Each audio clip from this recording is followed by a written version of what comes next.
finalmente chegou a hora, tá bom? E eu tô muito hypado, depois de eu falar que é impossível, né, e morder a própria língua com o anúncio. Galera, Solo Leveling finalmente já pousou aqui, agora ele tá chutando o balde, tá muito irado. E eu já vou deixar aqui o meu voto, beleza? Esse vai ser o melhor anime do ano. E se você duvida, então chega mais aí que nesse vídeo você vai descobrir o porquê.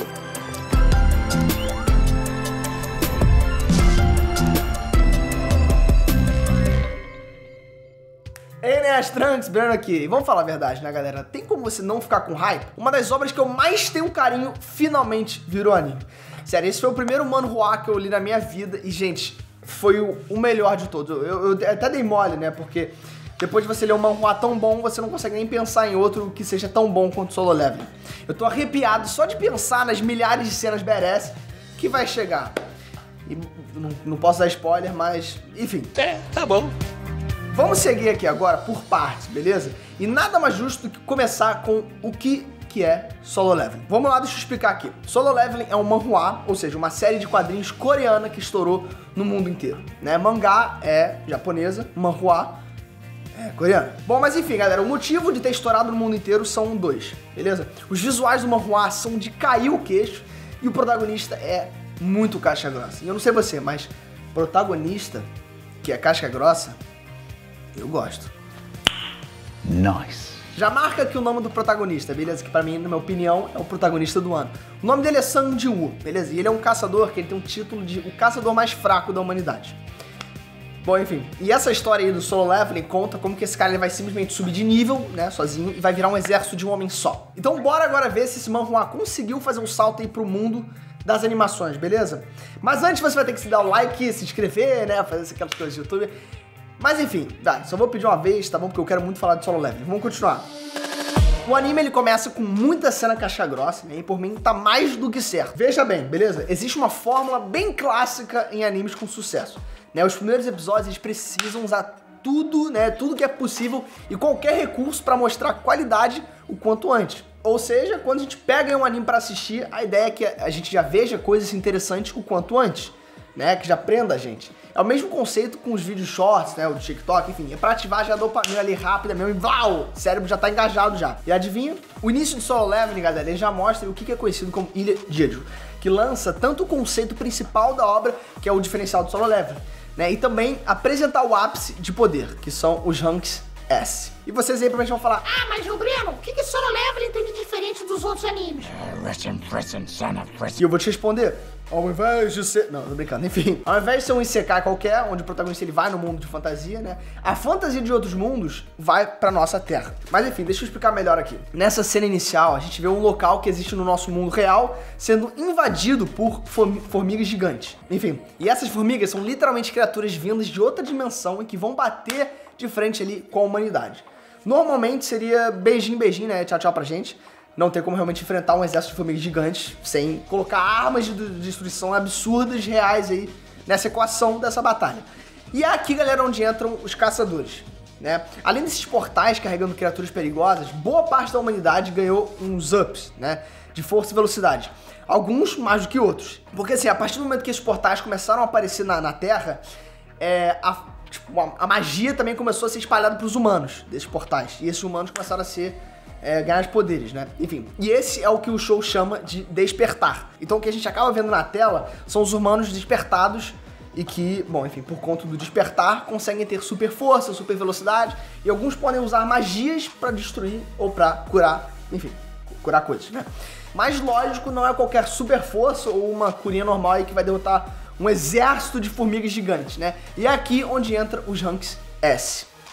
Tipo One Punch Man. Pode crer. Enfim, eu disse que os caçadores, eles ganham super habilidades, mas esses ups, eles variam de níveis. Alguns caçadores, eles não têm a força acima de um humano que treina direto na academia, né? Ou seja, levantar uns 100 quilos já é um trabalho complicado para a maioria desses caçadores. Porém, os Rank S são o pico da pirâmide. Eles são os mais fortes, os mais rápidos, os que carregam as magias mais devastadoras e os que curam também ferimentos graves em segundos. E é isso, galera, que a gente vê. E putz, meu irmão, que show à parte. Na moral, foi bizarro. Dá uma alegria ver uma obra que você tá carregando hype, né, no silêncio. E quando chega, bang, né? É tudo que você tá esperando e quebra as expectativas, né? E, na verdade, um pouco mais ainda. Mas, enfim, que show. Aplauso pra A1. Mas enfim, agora elogiando a A1 Pictures, que tá sendo o carro-chefe do projeto. Muito parabéns. E eu, como um fã sério do manhwa, eu agradeço. Porque isso é uma obra linda, é uma obra absurda e tem que ser tão bom quanto o manhwa. Porque se você não tá acostumado a ler mangá ou manhwa, eu entendo, né? É estranho, mas quando... Eu acho que foi uma boa escolha minha ter pego o Solo Leveling, porque é tão bonito, né? Que eu pensando aqui agora, eu já consigo até ver como se fosse animado, sabe? Porque é tão bonito o desenho. Enfim, acho que você só vai entender realmente se você ler esse manhwa, porque é perfeito, galera. Mas, enfim, a A1 Pictures, eles já estão soltando ali o armamento pesado logo de cara, né? Tudo leva a crer que a qualidade no meio da temporada não vai cair tanto, né? Vão ter picos de animação normal, como tem até, enfim, nesse episódio.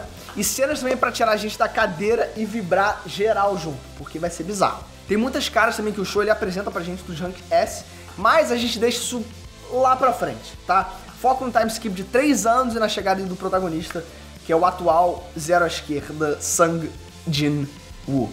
É o nome coreano, né? Enfim, a chegada dele é humilde pra caraca, né? O moleque ele se apresenta pra missão junto dos outros caçadores. O pessoal tira um sarro ali dele, né? Por quase não ter, enfim, função dentro das missões, que ele é um inútil. E o Sang, ele meio que sabe o lugar dele, sabe? Ele só meio que aceita, enfim. Aliás, vocês provavelmente vão perguntar aqui nos comentários se no início os monstros eles estavam numa ilha no mundo real, por que os caçadores entram num portal depois do time skip? Vamos lá, resumindo, existe um tempo limite para os monstros poderem sair dos portais. O portal ele cresce mais e mais até dar espaço para os bichos saírem. Então os caçadores eles têm um certo tempo ali para se prepararem e terem noção de quais níveis de caçadores podem entrar nessa missão. Se o Sang ele tá nessa missão inicial, só pode ser um covil de nível baixo, né? Só pode ter os bichinhos ali embaixo, porque senão o Sang vai levar uma surra.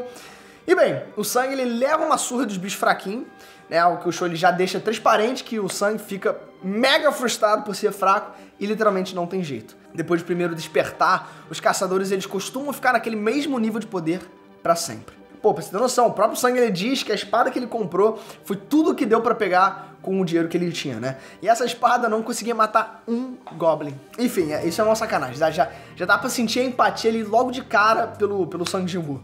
Não é por falta realmente de tentar, o cara ele tem a coragem, mas ele não tem a força. É tipo o Steve Rogers, sabe? Antes do Super Soro, é claro. E calma, gente, que a gente vai chegar ainda no Super Soro do Sang, beleza? Mas enfim, a gente encontra aí o covil duplo, né? Que seria uma encruzilhada ali do caminho normal daquele covil. E aí que o bicho pega de vez. A gente entra aí naquele ambiente, né? Cercado de estátuas colossais no escuro.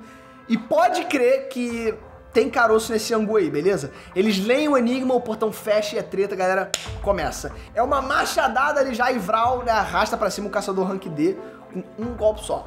Mas é aí que tá, galera. Enquanto geral entra em desespero, o Sang ele tem um diferencial. Toda e qualquer missão dentro de um covil, pra ele, era vida ou morte, né? Já na certa. Pro pessoal dessa missão, essa é uma das primeiras vezes onde o perigo realmente de morrer é real, né? O Sang não, ele já tá acostumado. O cara tá na mira ali de coisa ruim toda hora. Ou seja, desse momento onde todo mundo tá desesperado, o Sang tá no meu, bom, ambiente de conforto, né? O cara tem inteligência e algum nível de calma pra colocar realmente esse cabeção pra funcionar. Porque ele já tá acostumado com essas paradas em perigo, né? Com essas situações. E pra fechar também, galera, aquele mega laser ali que carboniza ali um dos caçadores. Que irado, né, meu irmão? Pô, ficou muito bom. É bom demais curtir o anime e ver a obra sendo convertida, né? De forma tão top. E por enquanto é isso, né? E pra você que não leu, me diz uma parada. Como é que você acha que o Sang ele vai se safar dessa? Será que ele vai? Bom, isso aí só vai descobrir no próximo episódio, galera. Então já se inscreve e clica nessa bola aqui que você vai me ajudar pra caraca. E olha que eu sou muito fã de Solo Leveling. Eu amassei, foi tipo, fiquei horas e horas lendo todo dia. Enfim, se você é tão fã quanto eu, se inscreve no canal e clica já no sininho. Quando o nosso próximo vídeo de Solo Leveling for lançado, você vai ser a primeira pessoa, eu prometo, a ser notificado, beleza? Beijão e te vejo na próxima análise. Fui!